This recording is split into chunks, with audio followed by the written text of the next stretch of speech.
This week, I fly on a plane that was built in the 1970s, that it's fair to say has seen better days. But that doesn't matter because this week, I'm flying on the world's oldest Boeing 737.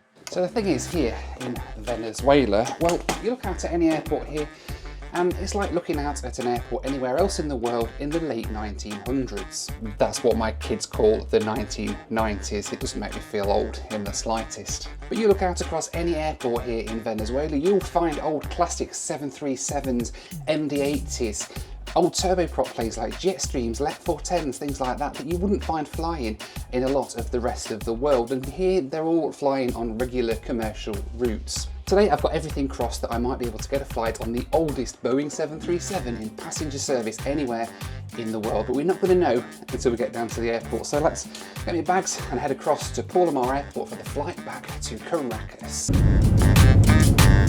Palomar Airport's some distance from the town. It takes about 40 minutes to get out there, which is a really interesting drive. I did find it interesting that the road signs are written in Russian, Persian and Chinese though, which really shows who Venezuela's target tourism market is. Eventually though, we were pulling into the airport, ready for me to get my flight back to the Venezuelan capital.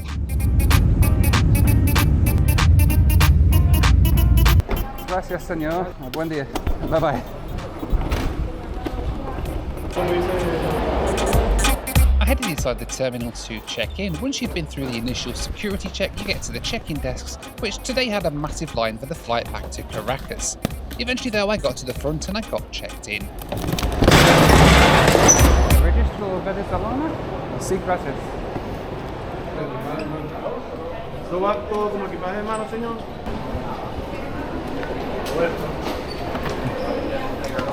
Hola, señor. ¿Cómo está? Buenos días, bienvenido.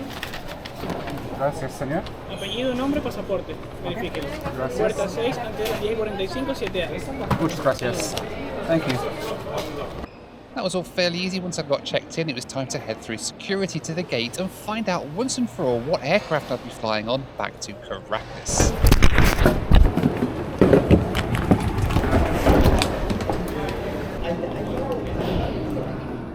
As soon as I got to the gate, I found the answer to my prayers sitting out on the ramp. Right, then I've made it through security here at Palomar Airport. A bit of a nightmare checking in there. It was loads of people on this flight today, but that's okay because I've got through to airside and look what is waiting for me outside. They're sitting out here on the ramp. Well, that's the world's oldest Boeing 737.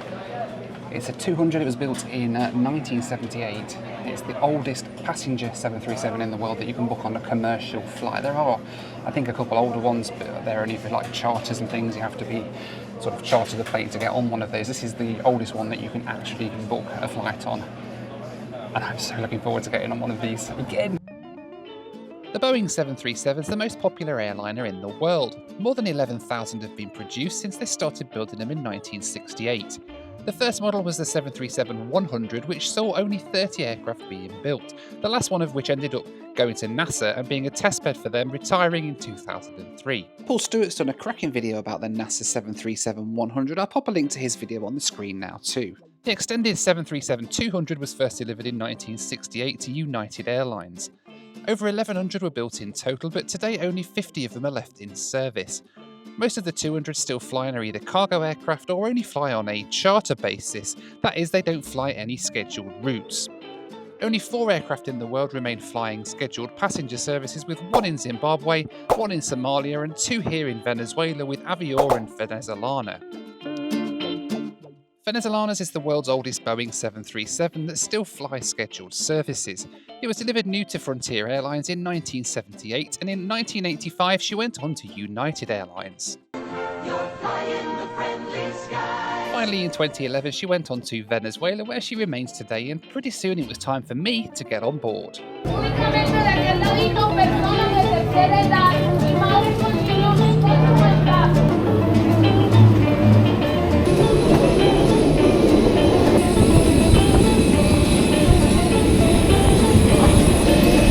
Hola, gracias.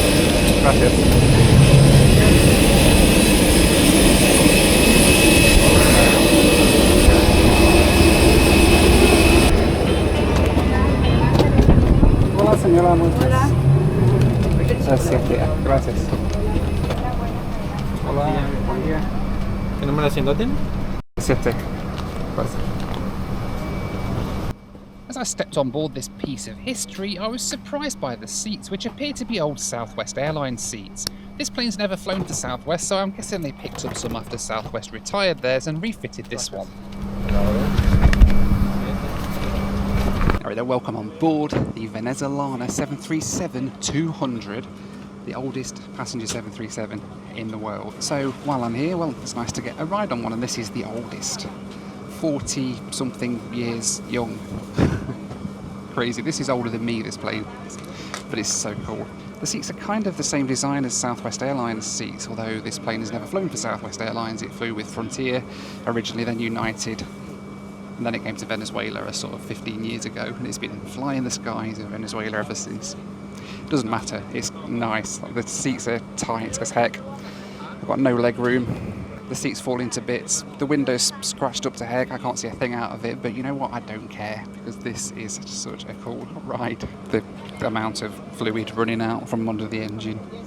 It'll be fine. It'll be great. We've got a life raft up there anyway. Worst case, we finish this journey by boat. And fairly soon, the 1960s design JT8, the engines, were firing up into life, and we pushed back to start what could very well be my last ever 737-200 flight.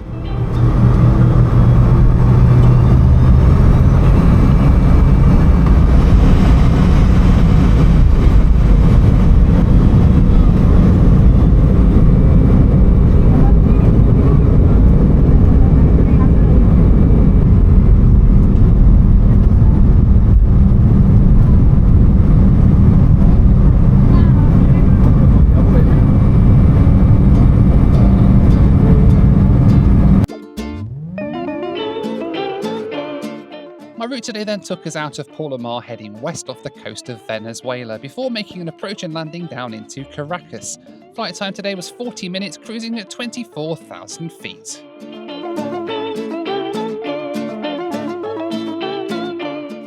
You know, as much as that takeoff was absolutely incredible, sitting next to that engine on this 46-year-old aeroplane blasting away from Isla Margarita in Venezuela, well, it comes with a sense of sadness really as well, because, well, that very well might end up being the last time I ever take off on board a Boeing 737-200. It's quite sad, really. It was one of the aircraft that I first flew on. 1997, I flew on one of these with British Airways from Birmingham back in the UK, and fell in love with it even back then.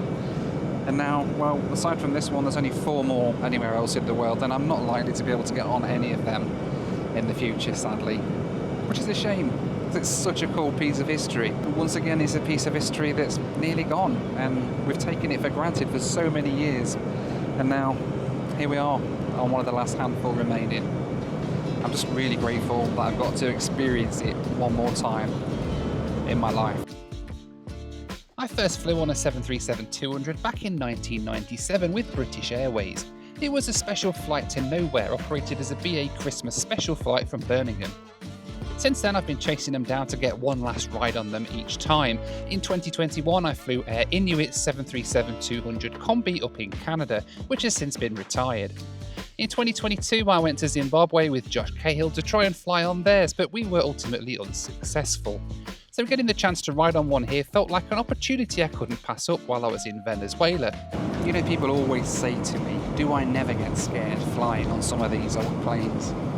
It's true, sometimes you do get a little bit nervous. These planes are very old pieces of kit, but then you have to look at it from the other way around. This plane has been flying for 46 years without a single incident happening to it. Alright, maybe it's had technical issues, maybe it's had maintenance problems, but whatever's happened to it, it's still going 46 years on. And for me, that says everything about the safety of these aircraft. Yes, they're old, yes, they're long in the tooth, but by golly, they're still flying after all these years. They must be doing something right, eh? Before too long, it was time for the drink service. I unfolded the battered seat table in front of me for my glass of Pepsi. And just look at the state of this seat.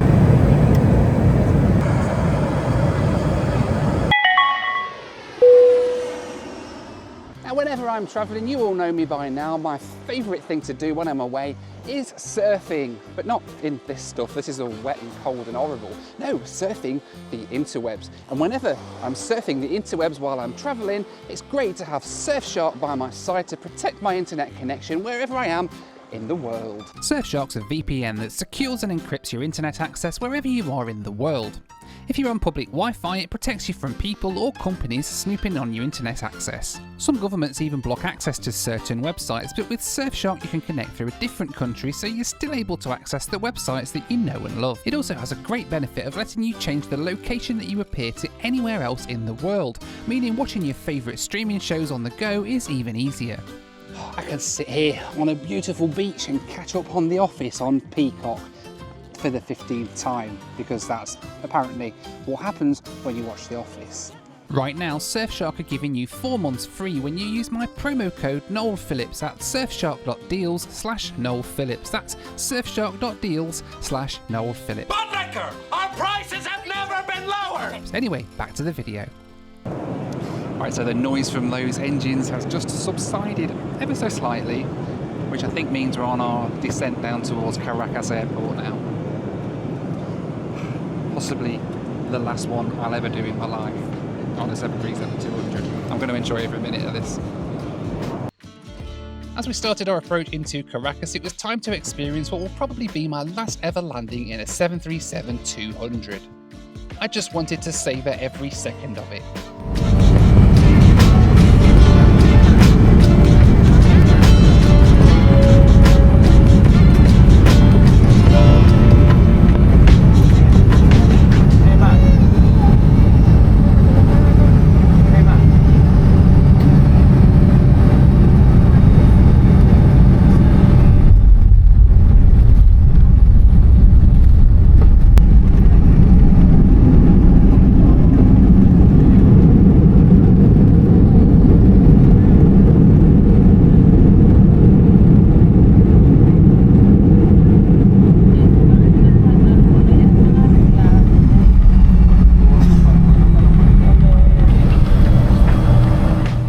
With that, my history with the 737-200 would be pretty much over. Just one more aircraft that was once a staple of commercial aviation, now almost gone forever. All that remained was for me to get a shower and freezing cold water from the overhead vent. I seem to be getting a free shower on board as well. All part of the service, being dripped on massively. Don't know if they're trying to tell me something or what.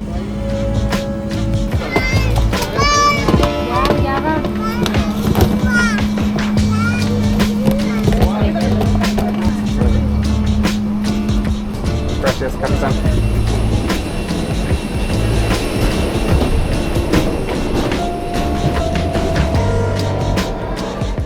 As I headed into the terminal in Caracas, I stopped to get one last glimpse of a passenger 737-200 before heading to my hotel.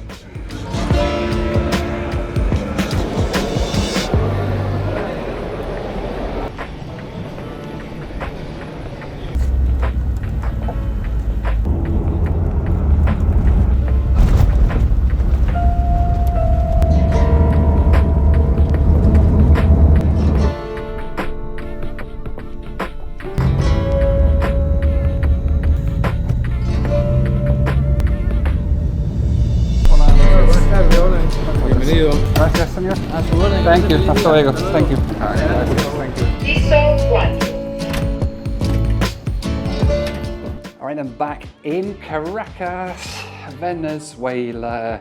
After my little flight back on the 737-200. Well, would you look at my view? That's my view out of my hotel here. In Caracas, the Marriott Hotel, not far from the airport actually. And wow, what an absolutely incredible adventure that was today. Flying on the 737-200, oh my goodness. I never thought I'd get on another one of those after I flew on my Air Inuit one up in Canada. I'll pop a link up on the screen to that video in case you've not seen that one already. Not many of these left at all now. This is one of 5 now left. And to fly on it, you've got to come to Venezuela or to Zimbabwe or Somalia. Zimbabwe, I might try and aim for at some point, I don't know. Somalia, maybe not. But at least I've had another ride on one today here. You've got to get on them while you can, any old aircraft like this, because before you know it, they're gone from in front of your very eyes, and you're wondering why you never got a flight on one in the first place. Anyway, I am here back at Caracas. One more night here, and then tomorrow back to the airport to get my flight out of Venezuela. So stay tuned for next week's video so that you don't miss that one. And let me know as well down in the comments, would you come to Venezuela to have a ride on a 737-200? I would. I definitely would. I'd definitely come back to fly on it again, I think. Whether it would happen anytime soon, I don't know, but I would definitely come back and have another flight on one of them because it's just incredible. But anyway, in the meantime, thank you so much for watching. As always, take care, be kind to one another, and I'll see you on the next one. Bye for now.